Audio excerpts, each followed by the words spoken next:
না, লেখক তো অবশ্য তার সর্বোচ্চটুকু দিয়েই তারা লেখে এবং তাদের সবটুকু দিয়েই তারা বইটা সাজানোর চেষ্টা করে। তো কোনোটা কম কোনোটা বেশি এইভাবে বলবো না। আমার বরাবরই ভালো লাগে, কিন্তু ভালোর মধ্যে ভালোটা বেছে নিতে আরও বেশি ভালো লাগে।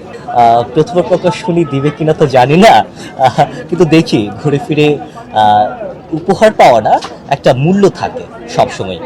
তো সেই জায়গা থেকে কেউ যদি উপহার দেয় সেটার মনে হয় একটা অর্থমূল্য না, মানে অ্যাটলিস্ট আপনার সেই সাংবাদিকরা যদি বই চায়, সাংবাদিকরা তো শুধুমাত্র মানে সারাদিন ঘুরে ফিরে তো সেই জায়গা থেকে বই পড়ার সময়টা হয়ে ওঠে কিনা তো আর জানি না।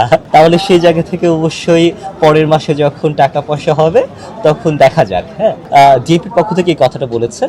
তো সরকার এবং আইন শৃঙ্খলা রক্ষাকারী বাহিনী যেটাকে ভালো মনে করে তারা সেটাই বলবে।